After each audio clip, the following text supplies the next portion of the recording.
빌립보서 1장 20절과 21절 함께 읽겠습니다. 나의 간절한 기대와 소망을 따라 아무 일에든지 부끄러워하지 아니하고 지금도 전과 같이 온전히 담대하여 살든지 죽든지 내 몸에서 그리스도가 존귀하게 되게 하려 하나니 이는 내게 사는 것이 그리스도니 죽는 것도 유익함이라. 아멘. 우리는 그리스도인이지요. 그리스도인이 된다는 것은 무엇일까? 그리스도인이다. 우리가 이렇게 그리스도인이라고 불리운다면 그리스도인이 아닌 사람들과는 무언가 다른 것이 있어야 한다는 것이겠지요. 하나님을 믿는 사람과 믿지 않는 사람들이 다른 점이 있어야 되고 그리스도인과 그리스도인이 아닌 사람들이 다른 것이 있어야 된다는 거예요. 그럼 뭐가 달라야 할까? 나 교회 다니잖아. 나 예수님 믿어. 이렇게 말로만 하는 것 말고요. 내가 정말 그리스도인이구나 스스로도 알 수 있고 나를 보는 사람들도 정말 너는 그리스도인이야. 그 사람은 정말 그리스도인이야. 이렇게 인정할 수 있는 증거. 그것을 증명할 수 있는 것이 무엇이 있겠습니까? 물론 여러 가지가 있겠지요. 그러나 오늘은 그 중에서 그리스도인이다. 그리스도인이 된다. 내가 그리스도인이다 라고 하는 증거, 이것 중에 매우 중요한 것 하나를 함께 살펴보려고 해요. 무엇인가? 그것이 무엇인가? 우리의 간절한 소원, 우리 영혼의 갈망이 바뀌는 것, 이것이 달라진 것, 그것이 바로 우리가 그리스도인이다 하는 증거가 되는 거예요. 내가 가장 소중하게 여기는 것이 바뀌는 겁니다. 갈망이 바뀌는 거예요. 갈망이 뭘까요? 어느 날 소크라테스의 제자가 찾아와서 이렇게 물었어요. 선생님, 저는 선생님처럼 지식을 얻기를 원합니다. 그러자 소크라테스가 제자를 데리고 바닷가로 갔습니다. 바닷가에 가서 그의 머리를 잡고 물속에 꽉 쳐박았어요. 막 발버둥을 치겠죠. 숨이 막혀서 필사적으로 빠져나오려고 애썼어요. 잠시 후에 소크라테스가 제자를 물 위로 올리고는 이렇게 물어요. 자네가 물속에 있는 동안 무엇을 원했는가? 사색이 된 제자는 숨을 헐떡이며 대답했어요. 숨을 쉬고 싶었습니다. 그거 외엔 아무것도 없었습니다. 그러자 소크라테스가 말해요. 그래, 자네가 물속에서 그토록 간절하게 숨쉬기를 원했던 것, 그것이 갈망인데 그런 갈망으로 자네가 원하는 것을 구한다면 그것을 얻을 수 있을 거네. 이렇게 말했어요. 갈망이란 물속에서 숨이 넘어가는 순간, 나는 숨이 필요하다. 다른 것 다 필요 없다. 숨을 쉬고 싶다라고 말하는 것, 이 공기를 원하는 것, 이것 하나, 그 외엔 아무것도 생각나지 않는 것, 이것이 바로 갈망이에요. 오늘 본문의 사도 바울에게도 바로 이런 숨막힐 듯한 갈망, 거룩한 간절함이 있었어요. 그게 뭘까? 20절 말씀 함께 읽겠습니다. 시작. 나의 간절한 기대와 소망을 따라 지금도 전과 같이 온전히 담대하여 살든지 죽든지 내 몸에서 그리스도가 존귀하게 되게 하려 하나니. 아멘. 이 말씀 보세요. 바울이 가장 간절하게 기대하고 가장 간절하게 원하는 소망이 무엇이었습니까? 살든지 죽든지 내 몸에서 그리스도가 어떻게 되는 거예요? 존귀하게 되는 것. 내 몸에서, 즉 내 삶 전체를 통해서 그리스도가 존귀하게 되는 것, 하나님께 영광을 올려드리는 것, 주님이 영광 받으시는 것, 이것이 바로 바울의 가장 큰 유일한 관심이었고 일생을 통해 담아내고자 했던 모든 것이었어요. 어떠십니까? 살든지 죽든지 그리스도가 존귀하게 되는 것, 내 삶의 모든 영역을 통해 오직 하나님께서만 영광을 받으시는 것, 이것이 내 영혼의 갈망이다. 이것이 진정한 소원이다. 이렇게 고백하고 계십니까? 정말로 이것이 우리 인생의 가장 큰 소원입니까? 제가 오늘 말씀을 묵상하면서 한번 스스로에게 물어봤어요. 내 소원, 나의 가장 큰 갈망은 그리스도가 존귀하게 되는 것이 맞나? 내 삶에서 예수님만 빛나고 하나님께만 영광 돌리는 것, 정말 맞는가? 그런데 가만 보니까요, 조금만 어려운 일이 있으면 하나님께 영광 돌리는 것은 온데간데 없고 그 어려움만 붙들고 있는 제가 보이는 거예요. 이거 해결해야 된다고, 이것이 내 인생의 가장 큰 일이라고, 속상한 일이 있으면 그게 세상에서 가장 큰 일인 것처럼 여기고 하나님의 영광은 온데간데 없고 뒷전이 되어버리는 거죠. 하나님의 영광이고 뭐고 일단 지금은 이게 급합니다. 하나님, 이게 해결되어야 내가 뭐라도 할 수 있습니다. 그런 마음이 드는 거예요.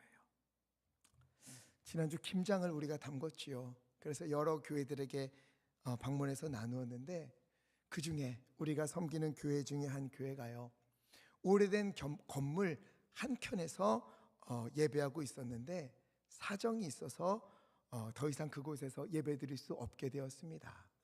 쫓겨나게 된 거예요. 순식간에 거리로 내몰렸어요. 갈 데가 없지요. 그래서 공원에서 예배를 드렸습니다. 어느 날 식당을 운영하는 한 분이 갑자기 오시더니 우리가 주일에는 식당을 늦게 여니까 우리 식당에서 예배 드리시면 어떻겠습니까? 이러시더래요. 얼마나 감사해요. 그래서 이제는 주일마다 공원이 아니라 식당에 모여서 힘없고 갈 곳 없는 분들과 함께 예배하고 있다. 비도 안 맞고 바람 불어도 괜찮고 정말 그렇게 예배하니 너무 감사하다, 이러시는 거예요. 거기다가 또 예강교회에서 기억해주고 구역에서는 기도해주고 또 이렇게 김치까지 주시니 참으로 감사하다, 힘을 얻고 용기를 얻는다, 이렇게 말씀하시는 거예요. 그 이야기를 듣는데 제가 참 부끄러워졌어요. 나의 갈망, 나의 소원이 예수님이 존귀하게 되는 것이고 하나님께 영광 돌리는 것이라고 말하면서 나는 작은 것 하나에도 감사를 잃어버리고 작은 것 하나에도 불평하고 있으니 내가 이래도 되나? 또 예수님은 뭐라고 하셨어요? 마태복음 16장 24절 말씀, 누구든지 나를 따라오려거든 자기를 부인하고 자기의 십자가로 지고 나를 따르라 말씀하셨는데, 누가복음 14장 26절, 무릇 내게 오는 자는 자기 부모와 처자와 형제와 자매와 더욱이 자기 목숨까지 미워하지 아니하면 능히 내 제자가 되지 못한다 말씀하셨는데, 나는 정말 그렇게 살고 있는가? 부모와 처와 자녀보다 하나님을 더 사랑하고 있는가? 더욱이 내 목숨보다 하나님을, 예수님을 더 사랑하고 있는가? 이 질문 앞에 자신 있게 아멘 대답하기가 두려운 거예요. 물론 하나님 사랑하지요. 정말 사랑합니다. 하나님의 영광을 위하여 살고 싶어요. 그런데 또 어느 순간 돌아보면 제 모습이 베드로와 같은 거지요. 베드로는요, 누가복음 22장 33절 보니까 주여, 만약 주께서 옥에 들어가신다면 내가 그 옥에도 따라가겠습니다. 주님이 죽음의 길을 걷는다면 내가 그 길도 쫓아가겠습니다, 말했던 사람이에요. 심지어 마태복음 26장 33절 함께 읽겠습니다. 시작. 베드로가 버리지 않겠나이다. 아멘. 모두 주를 버릴지라도, 예수님 말씀 듣겠다고 따라온 무리들이 다 주님을 버리고 여기 있는 제자들이 다 예수님 모른다고 떠날지라도 나만큼은 주님을 버리지 않겠습니다. 나만큼은 끝까지 주님 곁에 있겠습니다, 자신 있게 말했어요. 그러나 베드로는요, 이 고백을 한 그날 밤 3번이나 예수님을 모른다, 알지 못한다, 저주까지 하면서 부인하고 말았습니다. 베드로를 손가락질할 수 있겠습니까? 우리도 하나님을 사랑하지만 결정적인 순간에 전혀 그렇지 않은 사람처럼 말하고 행동할 때가 우리도 있잖아요. 내가 이러고 있으면 안 되지, 다시 신앙으로 일어서야지, 내가 주님 앞에 충성하고 헌신할 날이 이제 얼마나 남았겠는가, 힘들어도 아파도 속상한 일이 있어도 그래도 다시 기도하고 헌신하고 충성해야지. 우린 이렇게 다짐하다가도 하루가 지나기가 무섭게 무너지는 것, 그것이 우리의 모습 아닌가요? 그러니 바울의 고백을 보면 부끄러워지는 거죠. 다시 한번 읽어볼까요? 1장 20절 시작. 나의 간절한 기대와 소망을 따라 아무 일에든지 부끄러워하지 아니하고 지금도 전과 같이 온전히 담대하여 살든지 죽든지 내 몸에서 그리스도가 존귀하게 되게 하려 하나니. 아멘. 바울이 고백을 하고 있는 상황, 이 상황이 어떤가 하면은요, 지금 바울은 감옥에 갇혀 있어요. 평안한 상황이 아닙니다. 여유로운 때가 아니에요. 게다가 바울은 이때 이미 60세가 넘었어요. 이때 60세는 지금과 달라요. 지금은 60세면 청년이잖아요. 그렇죠? 한창이잖아요. 청춘이에요. 그런데 이때 60세는요 완전히 달라요. 나이가 지긋한 할아버지였고 몸에 병이 많았어요. 그 늙은 몸으로 전도 여행하면서 수없이 맞고 고문을 당해 몸은 만신창이가 되었습니다. 게다가 당시 로마의 황제는 네로였어요. 악명 높은 황제지요. 내일 당장 사형 집행이 이루어질지도 몰라요. 그래서 오늘 본문에서 뭐라고 합니까? 살든지 죽든지.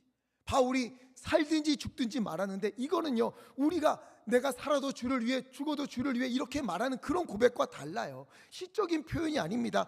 정말로 죽음이 코앞에 와 있는 상황이었어요. 이렇게 된 이유가 뭐지요? 그가 무슨 잘못을 저질렀습니까? 하나님 앞에 큰 죄를 지어서 벌 받고 있는 거예요? 아니에요. 예수님 만나고 나서 이제 주를 위하여 살아야겠다 다짐했어요. 그리고 곳곳을 다니면서 복음을 전했습니다. 왜? 한 영혼이라도 더 주님께로 돌아오게 하기 위해서. 또 이를 위하여 주님이 나를 부르셨다, 이 사명 때문에 충성을 다했어요. 최선을 다했어요. 그런데 돌아온 결과가 뭐예요?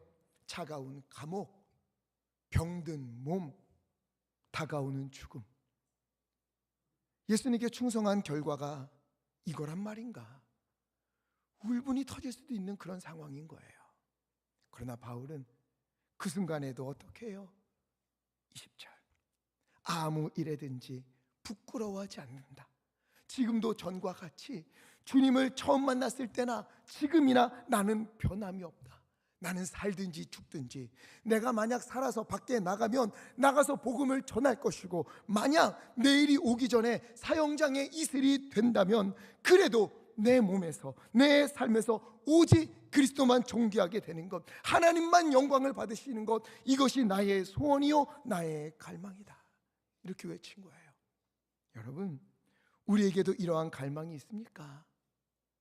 에이 목사님, 그건 바울이니까 그런 거죠. 바울 정도 되니까 그렇게 하는 건 아니겠습니까? 아니요.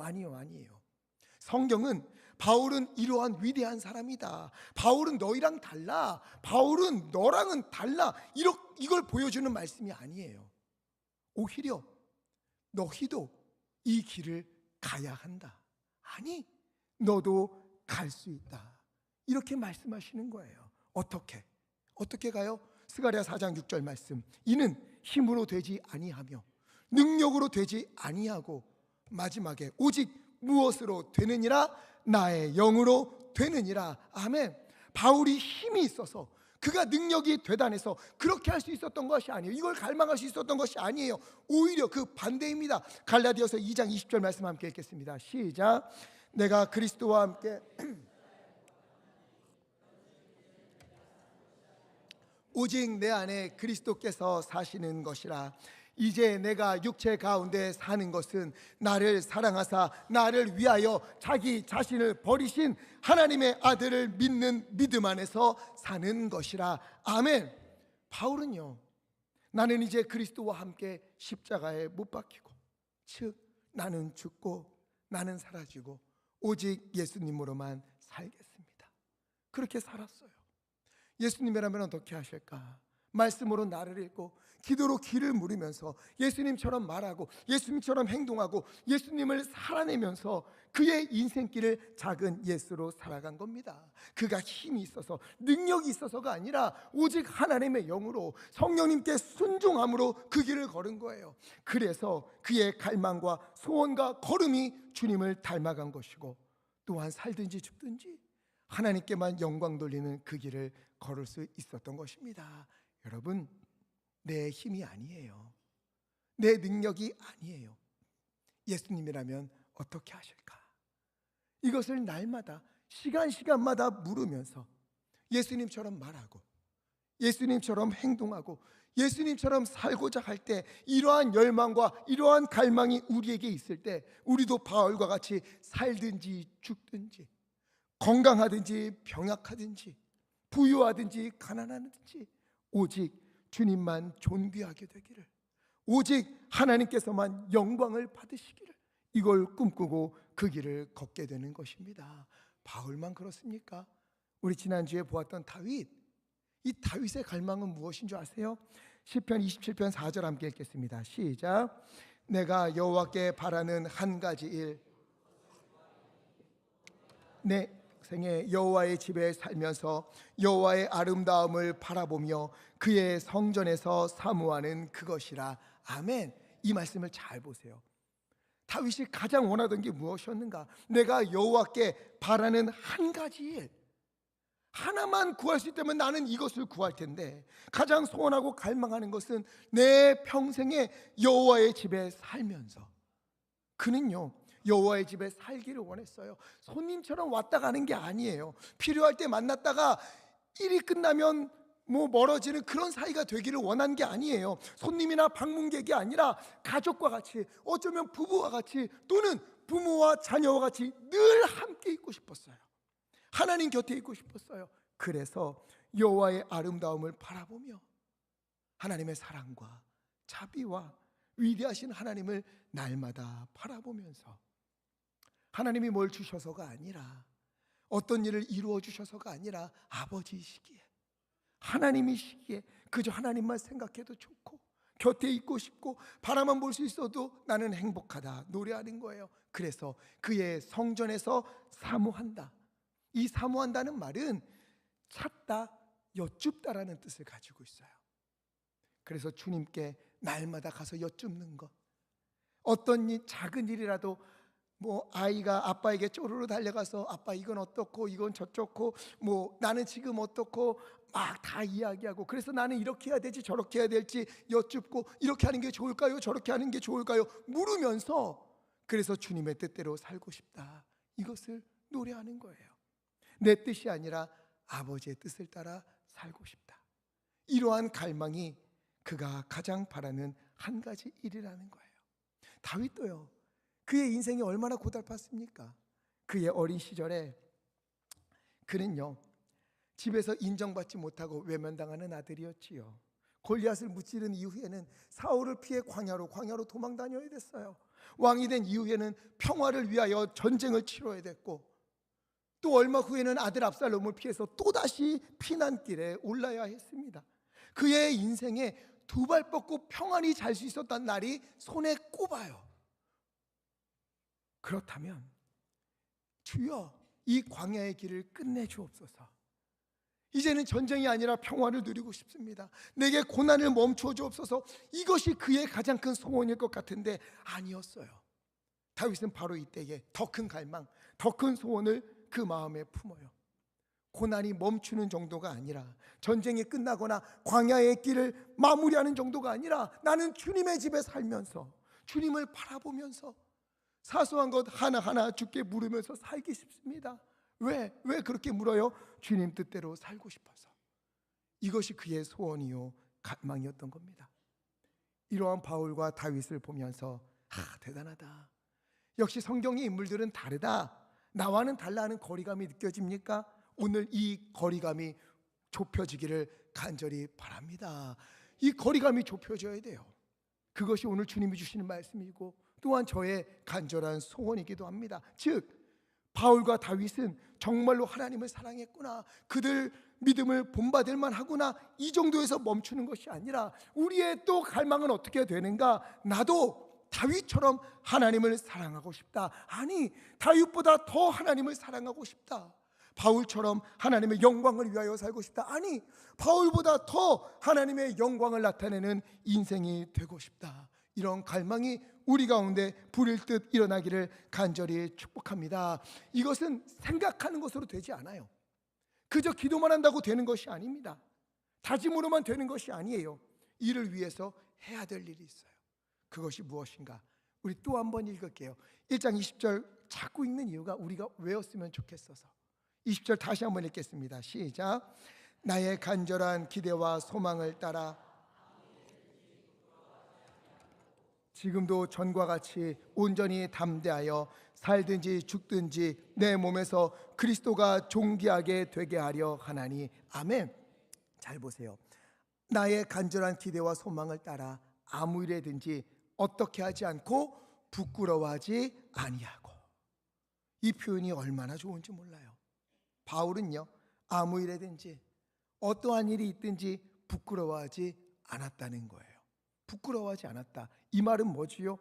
바울에게는 사람들이 볼 때에 부끄러워할 만하고 불쌍하게 여길 만한 일들이 있었다는 거예요. 고린도서 11장을 보면은요, 바울 자기가 어떻게 살았는지 쫙 나오잖아요. 수없이 옥에 갇히고 40에서 하나 감한 매 39대의 매를 5번이나 맞았어요. 총 195대를 맞았습니다. 태장, 몽둥이나 채찍으로 맞는 것을 3번을 당하고 돌에 맞고 배를 타고 가다가 배가 파손되기도 하고 잠도 못 자고 물을 먹지 못해 목마르고 굶고 춥고 헐벗고 심지어 지금도 옥에 갇혀 있어요. 그럼에도 그는 어떻게 했어요? 부끄러워하지 않았다는 거예요. 가끔 이런 이야기 들을 때가 있어요. 사업이 잘 안 돼서 어려움을 겪게 되고 어느 날 갑자기 몸에 병이 생기고 또 다 잃어서 가난해지고 이런 고난이 올 때 그러면은 이거 내가 하나님의 영광을 가리는 것 같다. 믿는 자로서 잘 되고 건강하고 행복하고 복 받는 것을 보여줘야 되는데 지금 내 꼴이 이래서 하나님의 영광을 가려버렸다. 죄책감을 느끼는 분들이 있어요. 아니요, 그렇지 않습니다. 만약 그렇다면 평생 도망다닌 다윗이나 온갖 고난으로 힘들어하던 욥, 또 바울, 이들은 모두 다 실패한 인생입니까? 그렇지 않잖아요. 여러분, 어떠한 일이 있어도, 그러한 일이 있어도 부끄러워하지 마십시오. 하나님의 영광을 가리는 것은 아닌가 염려하지 마십시오. 결코 그렇지 않습니다. 왜? 그 어려움을 당하는 그때에, 힘든 일을 당하는 그때에도 바로 거기에, 바로 그곳에 누가 함께 계십니까? 임마누엘의 하나님께서 우리와 함께 하시는 거예요. 그렇기에 우리가 진정으로 부끄러워야 될 일은 무엇이냐? 가난해지거나 병들거나 일이 잘 안 되거나 자녀들의 길이 형통하지 못한 것, 이런 것들이 아니에요. 이건 부끄러워할 일이 아닙니다. 그러한 때에 하나님을 신뢰하지 못하는 것, 바로 그때에 하나님이 나와 함께 하시고 이 일을 통해서 하나님의 영광을 드러내실 거야, 반드시 주님이 역전시켜 주실 거야 하는 믿음을 갖지 못하는 것. 그래서 더 찬송하고 더 기도하고 더 예배하고 더 헌신하고 더 믿음으로 살아야 되는데 그러지 못하고 믿음에서 물러나는 것, 우리는 이것을 부끄러워야 되는 거예요. 상황은요, 우리가 어찌할 수 없습니다. 여러분, 누가 가난해지고 싶어서 가난해집니까? 실패하고 싶어서 실패합니까? 누가 아프고 싶어서 병에 듭니까? 아니에요. 그런 상황은 우리가 어찌할 수 없어요. 그러나 이러한 어찌할 수 없는 상황 가운데도 우리가 할 수 있는 위대한 일이 있어요. 그때 보여줄 수 있는 위대한 것이 있습니다. 그것이 무엇입니까? 우리의 믿음인 거예요. 이러한 때에도 내 삶을 통해 주님의 영광이 드러나기를 갈망하고 이를 위하여 하나님께 믿음으로 더욱더 기도하는 것, 그러한 일이 있어도 부끄러워하는 것이 아니라 더 주님을 찬송하고 담대히 그리스도인으로 살아가는 믿음의 모습을 보여주는 것, 여러분, 이것이 바로 다윗의 길이었고 바울이 걸어간 걸음 아니겠습니까? 여러분, 혹시나 우리에게 아픔이 있습니까? 고난이 있습니까? 경제적으로 어려운 일들이 있고 관계가 틀어지고 일이 잘 안 풀리고 다 말로 할 수 없는 아픔이 있다 하여도 부끄러워하지 마십시오. 오히려 그때에 하나님을 신뢰하지 못하고 더 기도하지 못하고 믿음의 길에서 물러나 버린 그것을 부끄러워하십시오. 그러나 혹시나 그런 일이 있다 하더라도 끝이 아닙니다. 하나님은요, 그렇게 넘어졌던 베드로를 다시 일으키셨고 광야에서 지쳐 쓰러진 다윗을 붙들어 주셨고 옥중에서 홀로 외로이 있는 바울에게 새 힘을 주셔서 그들을 모두 일으키시고 회복해 주셨습니다. 하나님은 우리의 실패로 인해서 우리를 떠나시는 것이 아니라 오히려 그때 우리에게 더욱 가까이 오셔서 붙드시고 일으켜 주시는 줄 믿습니다. 그렇게 우리가 할 일은 그러한 때에 주님을 더 신뢰하는 거예요. 더 믿는 거예요. 내 상황이 어렵고 내 몸이 이렇다 하여도 나를 통해서 주님은 영광 받으시고 주님의 영광을 나타내 보여 주실 것이다 믿으며 기도하고 찬송하고 믿음의 길을 걸어가는 우리 모두 되기를 간절히 축원합니다. 우리 예광교회는 그런 분들을 위하여 더 기도하고 더 응원하고 그분들의 믿음을 자랑하는 그런 교회가 될 것입니다. 잘 되고 응답받고 형통한 일을 만났을 때도 주님을 자랑하십시오. 간증하십시오. 그런 일 들으면 박수 쳐주십시오. 또한 어려움을 당하지만 그럼에도 믿음을 잃지 않고 힘들어도 더 기도하고 더 하나님 의지하고 더 찬송하고 더 헌신하는 분들, 그분들을 보면서도 역시 박수치고 응원하고 자랑하고 그 일을 간증하는 우리 교회 되기를 간절히 바랍니다. 우리 교회는 부한 자나 가난한 자나 강한 자나 약한 자나 건강한 자나 병든 자나 높은 자나 낮은 자나 누구라도 할 것 없이 주님의 영광을 위하여 살아간다. 주님만 자랑하는 교회다. 그런 성도들로 가득하다. 이것이 바로 우리 교회의 정체성이 되기를 간절히 바랍니다. 살아도 누구를 위하여? 주를 위하여. 죽어도 주를 위하여. 부하여도 주를 위하여. 가난하여져도 주를 위하여. 건강하여도 주를 위하여. 병약해진다 하여도 주를 위하여. 어떠한 때이든 주를 위하여. 주를 위하여를 외치며 그렇게 주님께 영광을 높이며 살아가는 우리 모든 믿음의 가정들, 우리 교회 되기를 간절히 축원합니다. 손양원 목사님 잘 아시지요? 손양원 목사님의 두 아들 손동인, 송동신 형제가 있습니다. 예수 믿는다는 이유로 좌익 학생들에게 붙잡혔어요. 그들이 총을 들이대면서 협박을 합니다. 이제 예수를 믿지 않겠다고 하면 살려주겠다. 믿는다고 하면 방화쇠를 당기겠다. 그때 형 손동인이 이렇게 말했어요. 나는 죽어도 예수님을 부인할 수 없습니다. 예수 믿는 것은 죄가 아닙니다. 예수 믿는 것은 부끄러운 일이 아닙니다. 가장 영광스러운 일입니다. 여러분도 예수를 믿어야 삽니다. 그러자 방화쇠를 당기려고 하니 옆에 있던 동생 송동신은 우린 예수를 부인할 수 없습니다.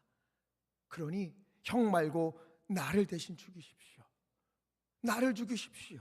서로를 감싸주다가 그들에게 청을 겨누는 이들을 위하여 기도하며 함께 죽음을 맞게 돼요.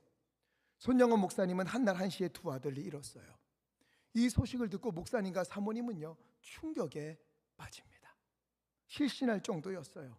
특히 사모님은 너무 충격이 커서 음식 한 숟가락도 목으로 넘기지 못하고 실어증 증세까지 보이게 되었어요. 목사님은 밤새도록 주님 앞에 울며 불며 기도했습니다. 주여, 주님을 위하여, 주님의 영광을 위하여 가장 낮은 곳에서 평생을 나병 환자를 섬기며 살아왔는데 이게 다 무슨 일입니까? 어찌하여 두 아들을 한꺼번에 데려가십니까? 주여, 이게 다 어찌된 일입니까? 견딜 수 없는 슬픔과 고통에 몸부림을 쳤어요. 그렇게 밤새 하나님과 씨름한 후 다음 날 두 아들의 장례식장에서 자신의 믿음을 담아 답사를 해요. 그것이 그 유명한 손양원 목사님의 10가지 감사입니다. 나 같은 죄인의 혈통에서 순교의 자식들을 나오게 하셨으니 하나님께 감사합니다. 삼남 삼녀 중에서 가장 아름다운 두 아들 장자와 차자를 바치게 된 나의 축복을 하나님께 감사합니다. 허다한 많은 성도들 중에서 어찌 이런 보배를 주께서 하필 내게 주셨으니 그 점 또한 주께 감사합니다. 한 아들의 순교도 귀하다 하거늘 하물며 두 아들의 순교리요, 하나님 감사합니다. 예수 믿다가 누워 죽는 것도 큰 복이라 하거늘 하물며 전도하다가 총살 순교 당함이리요, 하나님 감사합니다. 미국 유학 가려고 준비하던 내 아들 미국보다 더 좋은 천국 갔으니 감사합니다. 나의 사랑하는 두 아들을 총살한 그 원수를 회개시켜 내 아들 삼고자 하는 사랑의 마음 주신 하나님께 감사합니다. 내 두 아들 순교로 말미암아 무수한 천국의 아들들이 생길 것이 믿어지니 우리 아버지 하나님 감사합니다. 이 같은 역경 중에서 이상 8가지 진리와 하나님의 사랑을 찾는 기쁜 마음, 여유 있는 믿음 주신 우리 주 예수 그리스도께 감사합니다. 나에게 분수에 넘치는 과분한 큰 복을 내려주신 하나님께 모든 영광을 돌립니다. 그리고는 이 아픔 속에서도 예수 그리스도만 높아지기를 바랍니다 외치며 영광일세 영광일세 내가 누릴 영광일세 찬송을 불렀어요. 손양원 목사님이라고 왜 마음이 아프지 않았겠습니까? 왜 힘들지 않았겠어요? 그럼에도 그 자리에서 이 모든 것이 두 아들의 죽음까지도 하나님의 영광이 되기를 소원했어요. 이 일을 통해 하나님만 영광 받으시기를 기도했습니다. 그리고 또 이렇게 말해요. 두 아들은 자식이니 내가 당연히 사랑할 수 있었지만 두 아들을 죽인 저 안재선, 주여 안재선은 도저히 사랑할 수 없으니 사랑하는 마음을 내게 주옵소서. 부르짖었어요. 내 힘으로 할 수 없으니 성령님 도와주소서. 피를 토하는 심정으로 기도했습니다. 여러분, 손양호 목사님의 이 기도가 우리의 기도가 되어야 합니다.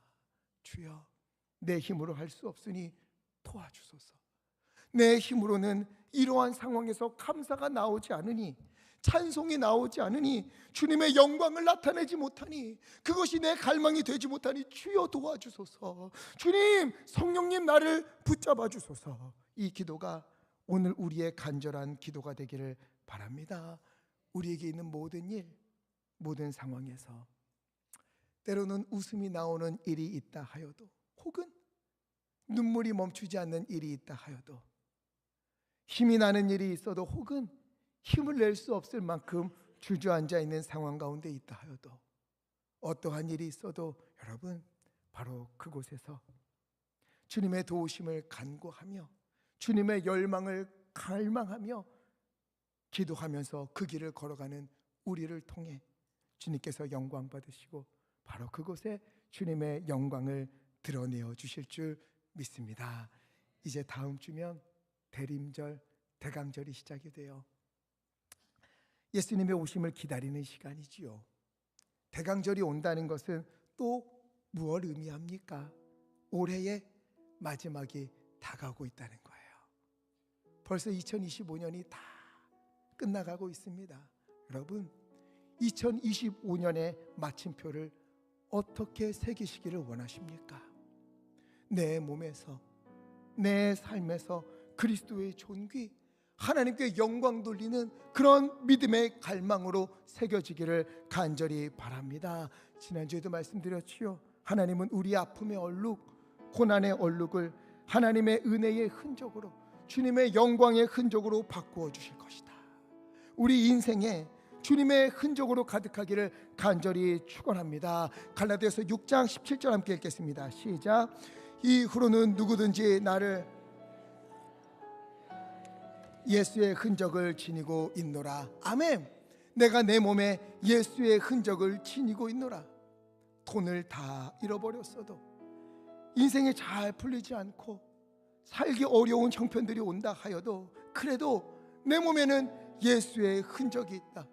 내 몸을 통해, 내 삶을 통해 이러한 때에도 주님을 바라보고 주님을 찬송하고 주님께 더 헌신하는 나의 삶을 통해 주님께서 존귀의 여김을 받으실 것이다. 하나님께서 영광을 받으시고 반드시 주님의 영광을 드러내어 보여주실 것이다. 이것을 꿈꾸며 그 길을 걷는 사람, 이 사람을 성경은 뭐라고 부릅니까? 히브리서 11장 38절 말씀, 세상이 감당할 수 없는 사람, 이 사람이야말로 진정 믿음의 사람인 거예요.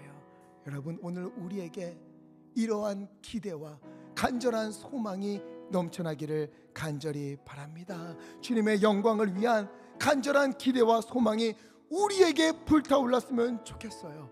내 삶이 어떠하든, 지금 내 상황이 어떠하든, 지금 내 모습이 어떠하든, 지금 이 상황을 통해, 이런 나를 통해 주님 영광 받아 주시옵시고 주님의 영광을 나타내어 주시옵소서. 위대한 갈망이 우리 가운데 있기를 간절히 축복합니다.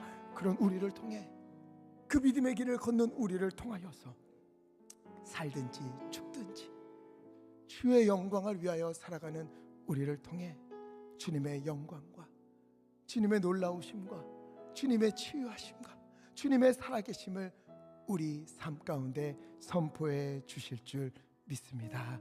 이 은혜가 우리 가운데 가득하길 예수 그리스도 이름으로 간절히 축원합니다. 그래서 마음을 다해 이 찬양 함께 부르고 싶습니다. 주여, 이 세상을 살아가는 동안에 나의 힘을 의지할 수 없으니 기도하고 낙심하지 말 것은 주께서 참 소망이 되심이라.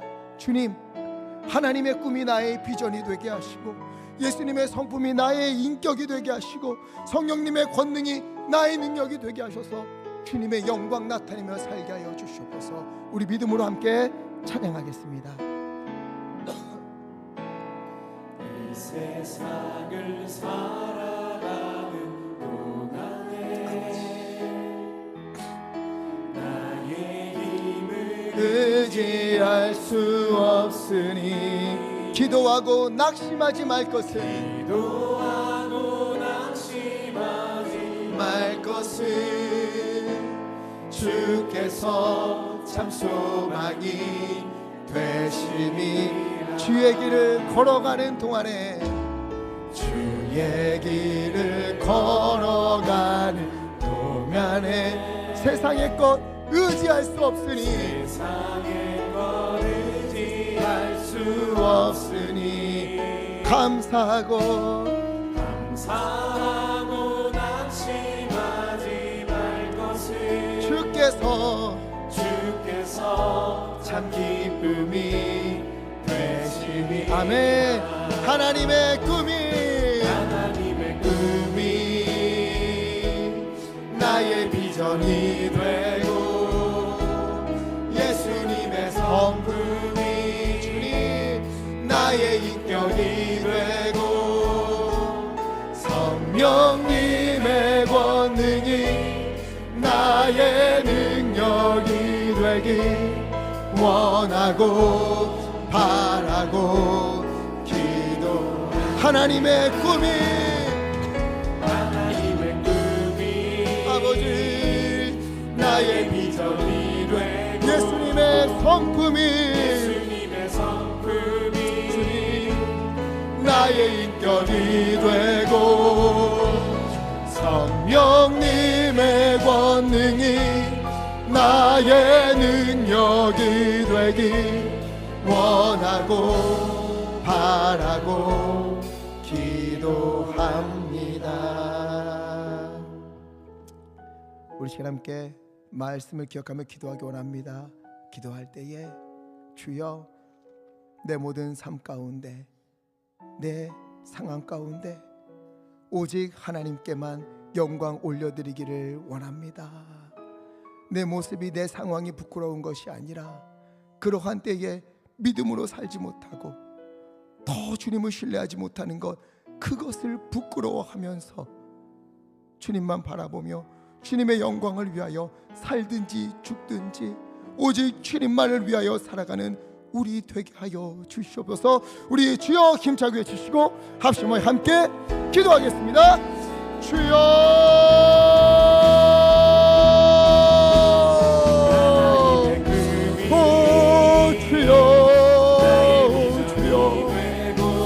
아버지 하나님의 주님의 영광을 위하여 오직 하나님의 영광이 나타나기를 바라며, 하나님이여, 우리가 이 땅을 살아가야 하는데 하나님의 작은 것 하나에 무너지고 또다시 흔들리는 우리를 불쌍히 여겨 주시옵소서.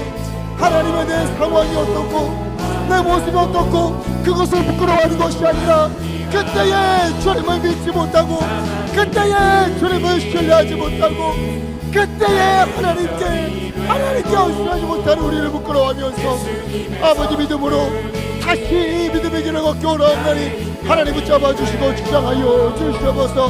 하나님이여, 살든지 죽든지 건강하든지 병약하든지 부하든지 가난하든지 오직 주님의 영광을 위하여 살게 아버지 인도하여 주시옵소서. 하나님의 꿈이 아버지 나의 비전이 되고 예수님의 성품이 나의 인격이 되고 성령님의 권능이 나의 능력이 되길 원하고 바라고 기도합니다. 살아계신 아버지 하나님, 살든지 죽든지 내 몸에서 그리스도가 존귀하게 되게 하려 함이라. 바울의 이 거룩한 소원이 오늘 우리의 간절한 기대와 소망이 되기를 기도합니다. 우리의 모든 삶을 통해 오직 주님께서 영광 받으시고 오직 주님의 영광이 드러나는 은혜가 넘치기를 원하옵나니 주여 우리의 걸음걸음을 인도하여 주옵소서. 주님, 우리는 너무도 연약하여서 고난 앞에서 주님의 영광보다 나의 아픔을 먼저 보고 환경이 어려워지면 주님을 신뢰하기보다 내 처지를 부끄러워하곤 했습니다. 진정으로 부끄러운 것은 고난이나 환경이 아니라 바로 그때 주님을 신뢰하지 못하는 것, 더 믿음으로 살지 못하는 것이오니 이제는 어떠한 일이 있어도 오직 주님만 의지하며 어떠한 상황에서도 주님의 영광을 위하여 살아가는 믿음의 그리스도인들 다 되도록 주님 인도하여 주시옵소서. 예수님의 흔적을 지니고 살아가며 세상에 감당치 못할 믿음의 사람들 다 되게 하여 주시옵시고 그런 우리의 걸음걸음 가운데에 주님의 은혜의 흔적, 영광의 흔적을 새겨 주시옵소서. 하나님, 이 시간 주님의 은혜에 감사하여 마음을 모아 예물을 올려드립니다. 11조와 감성금으로 올려드리고 또 소원을 담아서 또 선교하면서 모든 예물을 주님 앞에 올려드리옵나니 주님 기뻐 받아 주시고 쓰이는 곳에 하나님의 은혜가 넘치게 하시고 드린 손길 그 마음과 정성을 기억하시사 하늘 문을 여시어 넘치는 은혜와 복으로 덧입혀 주시옵소서. 우리 성도님들 위하여 기도합니다. 주여, 몸이 아파 주님의 치유하심을 간구하는 우리 성도님들 여호와 라파 치유 하나님께서 찾아가 주셔서 고치시고 회복시켜 주시옵소서. 마음이 무너지고 넘어지고 흔들린 이들 주 하나님 찾아가셔서 일어나 걸으라 말씀하시며 다시 일어나 걷게 하여 주시옵소서. 우리의 모든 삶에 하나님을 향한 고백과 기쁨의 찬양이 넘치도록 은혜 위에 은혜를 덧입혀 주시옵소서. 우리 주 예수 그리스도 이름으로 간절히 기도하옵나이다. 아멘.